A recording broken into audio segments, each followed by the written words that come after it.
Hey everybody, this is a lecture about uncertainties in experiments and uncertainties in measurements in general. So we've already talked a little bit about uncertainties in experiments. They're always going to be present, and the most common sources of uncertainty are going to be measurement uncertainty, which is related to the precision of our measuring instruments, and random uncertainty, which is caused by variables that we can't control in our experiments. And we always have to account for this uncertainty whenever we take a measurement. One way we account for this is by using significant digits. The precision of our measurements using significant digits tell us the uncertainty of the measurement. And in the past, if we've only used significant digits, then that implies that our last significant digit has plus or minus 1 uncertainty. So for example, if we write down 21 inches, that implies that this last digit, the 1, has plus or minus 1 uncertainty, and so an uncertainty of 1 inch. We could also write that as 21 plus or minus 1 inch, which is about 5% uncertainty. This tells us that the true measurement of the length is somewhere between 21 minus 1, which is 20, and 21 plus 1, which is 22 inches. So between 21 and 22, or 20 and 22 inches. If we wrote down 450 grams like this, since our last significant digit is the 5, then that indicates 10 grams of uncertainty. We could write that as 450 plus or minus 10 grams. It's about 2% uncertainty. If we instead wrote 450.0 grams, that indicates we only have 0.1 gram of uncertainty, which we would write as 450.0 plus or minus 0.1 grams. That's about 0.02% uncertainty. This is why it's important to write things to correct significant digits.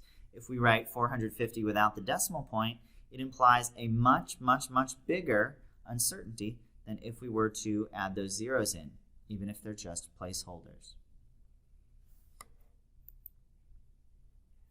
This is just an example this will be an example to show why or where that uncertainty comes from. There's always going to be imperfections in our measuring devices, and if we're measuring something using a meter stick that measures to the nearest millimeter, we would say the precision of that instrument, or the uncertainty of our measurement, would be plus or minus 1 millimeter. And we can see that in this example. We're going to try and measure this line, this orange line. Let's go back.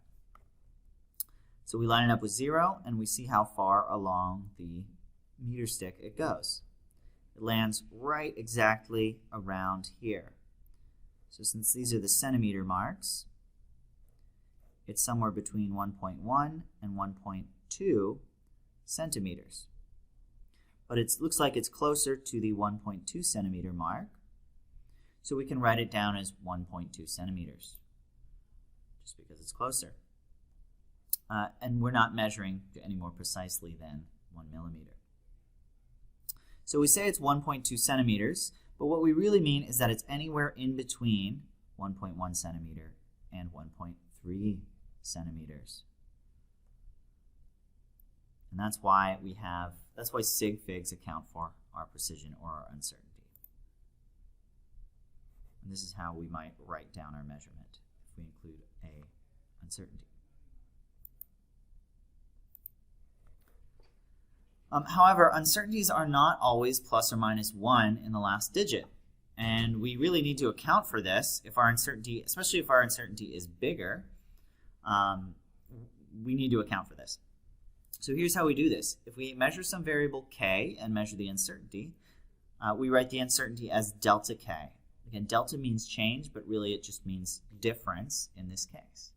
So a measurement would be k plus or minus delta k.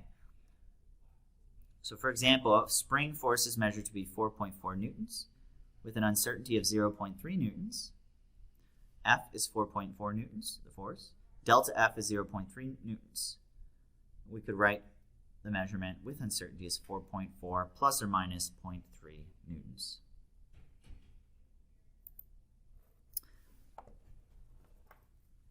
Most uncertainties that we deal with will be rounded to one significant figure. So for example, if we do a calculation or take a measurement and our force is 45 newtons and our uncertainty is measured to be 5.4 newtons, our delta F, we're going to round our delta F, our uncertainty, to just 5 newtons.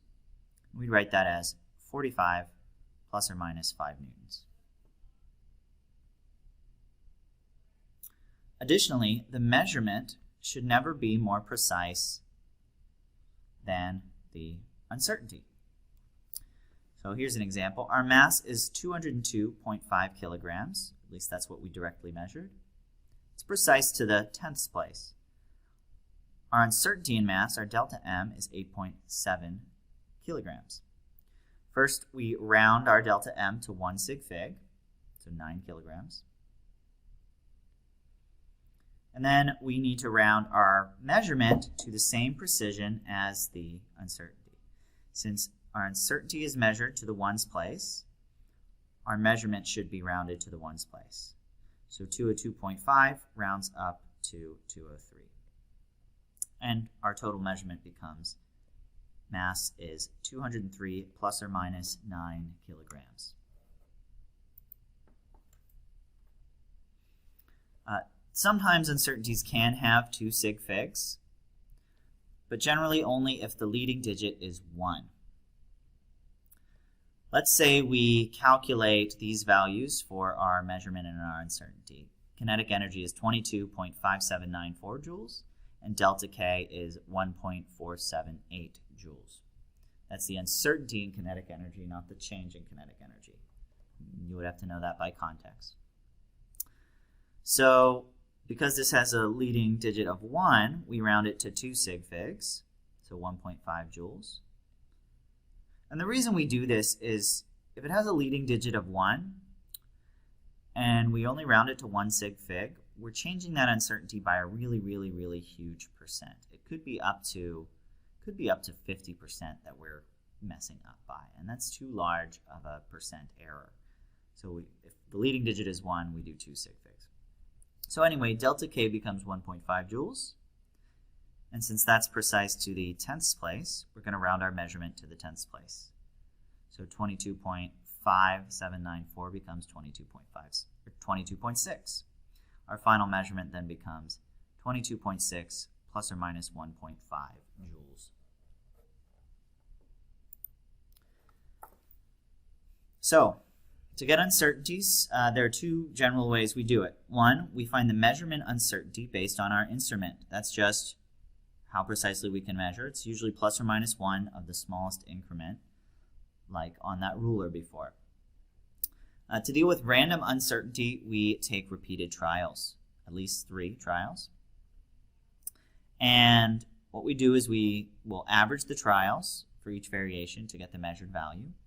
And we look at the range of total values in that variation and divide by 2 to get the uncertainty. So in summary, whenever we don't write down an explicit uncertainty, the significant digits imply plus or minus 1 uncertainty in the last significant digit. If we do write down explicit uncertainties, it's the variable plus or minus delta of that variable. There's an example given here. The precision of the uncertainties in the sig figs should be the same as the measurement. Uncertainties should be to 1 sig fig unless the leading digit is 1, in which case we should do 2 sig figs. And that's that. We'll do some more in the next lecture. Bye.